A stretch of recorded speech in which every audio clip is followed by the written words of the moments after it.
algumas inquietudes e dúvidas atuais, colher de vocês algumas sugestões e recomendações, etc. Então, é uma escolha interessada. E eu achei interessantíssima, fascinante a sua exposição, e a minha intervenção acho que é muito distinta dessa, e quebra um pouco, talvez tivesse sido mais apropriado que Renato seguisse, porque eu acho que quebra esse esforço de articulação sistemática de Rubinho com essa visada histórica, cultural, filosófica, teórica, etc. Eu ando muito no fogo cruzado, literalmente e metaforicamente, da conjuntura. E então imaginei que uma maneira de casar a pretensão mais abrangente, experiência mais diretamente ligada ao conjuntural, que marca a minha trajetória atual, talvez fosse elencar um conjunto de temas e trazer para vocês uma agenda que me pareceria interessante.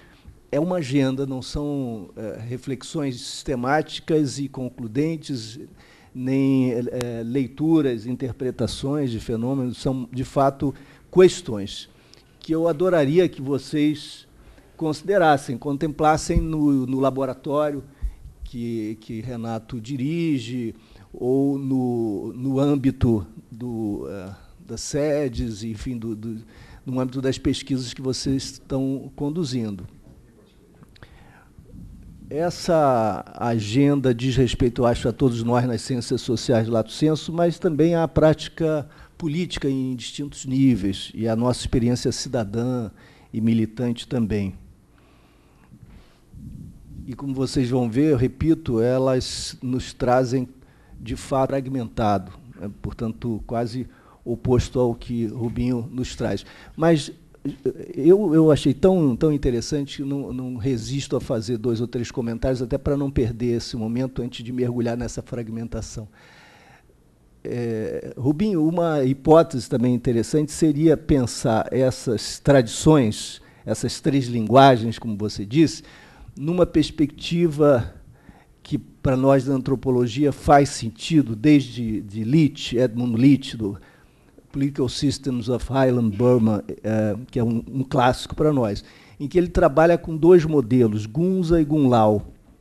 Esses modelos são modelos culturais, axiológicos, associados a cosmovisões, organizam relações sociais, mas também descrevem e instituem, de alguma maneira, uma realidade política, micropolítica local.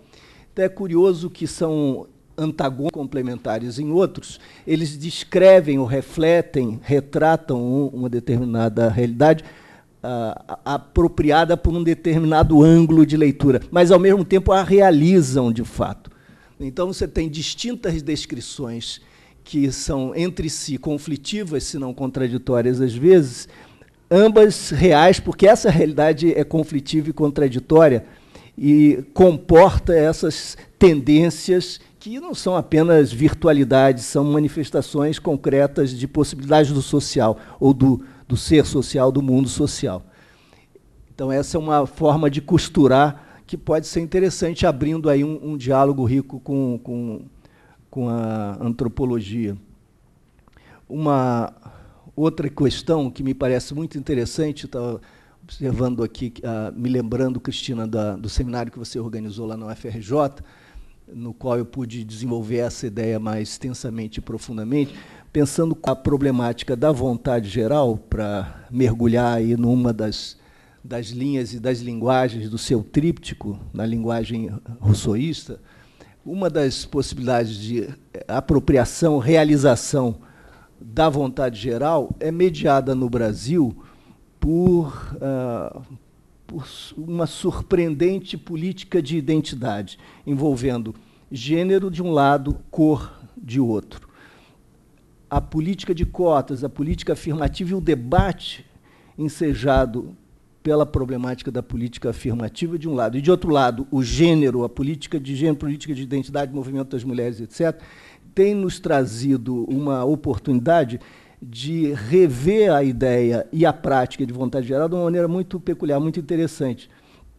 Para descrever muito brevemente, eu tive a oportunidade de fazer uma pesquisa empírica de tipo etnográfico a pedido da Nilceia e da Secretaria Nacional de Políticas para as Mulheres, acompanhando a pública pelo viés do movimento das mulheres e das reuniões que foram especificamente organizadas por mulheres e para mulheres. E foi extremamente interessante e surpreendente, até porque eu acompanhava paralelamente, por interesse e por envolvimento, a CONSEG, a Conferência Universal, digamos, aberta à participação de todos. E havia uma distinção muito clara na dinâmica política e na forma pela qual as questões emergiam. A responsabilidade dos grupos era organizar uma agenda, identificar temas e definir a prioridade dos temas. E na participação das mulheres, e eu acho que isso não expressa uma essência de uma determinada natureza singular, não é isso, mas eu acredito que isso, de alguma forma, expresse sociologicamente um certo tipo de posicionamento em que as mulheres se situam mais frequentemente, por diversas razões que deveriam ser objeto também da nossa consideração, mas por conta desse fato, digamos, sociológico, as mulheres, quando se perguntavam sobre os temas relevantes e as posturas que deveriam ser enviadas a Brasília como objeto de discussão nacional, elas se deslocavam da sua posição, digamos, egocêntrica, individual, e contemplavam sucessivamente esferas distintas e crescentemente amplas de relacionamentos, começando, claro, pela família, mas ultrapassando a família, considerando a vizinhança e, em seguida, a comunidade, que era descrita diversamente de acordo com as circunstâncias locais. Então, por exemplo, meu filho foi assassinado pela polícia. Então, que era um discurso muito recorrente, ou eu fui testemunha, ou a minha vizinha, minha prima, teve um filho assassinado pela polícia. Então, a questão da brutalidade policial é uma questão chave que emerge, que se traduziria numa forma determinada de descrição desse fenômeno a ser abordado, convertendo-se num tema, num issue público, num tema de agenda, era, entretanto, mediado ou submetia uma refração fruto da consideração seguinte: o filho da minha prima é policial. Na esquina, eu conheço uma família que também tem um filho policial que foi morto de uma forma muito violenta e injusta. Acompanhei o drama daquela família.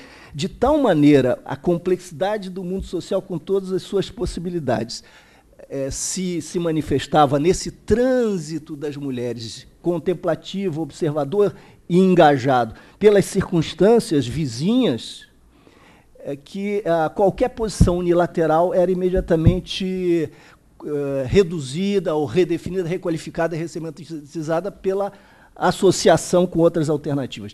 De tal maneira que eu comecei a perceber que um exercício muito interessante na direção daquilo que Rousseau definia como vontade geral se dava empiricamente, porque vontade geral não é o somatório de vontades individuais, dos interesses privados, mas a resposta a respeito dos interesses que se formule do ponto de vista da universalidade.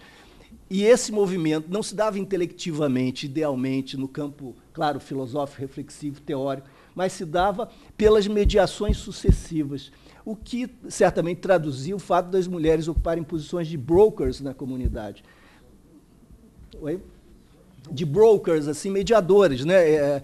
Não eram só da família, não eram só da profissão, não estavam pensando só do ponto de vista do interesse corporativo, só do ponto de vista de um determinado segmento. Então, falar enquanto mulher era falar enquanto um feixe de relações. E esse fecho incorporava elementos contraditórios, o que impunha certo tipo de mediação à formulação de qualquer posição dogmática, quer dizer, fruto apenas de uma doutrina ou de uma perspectiva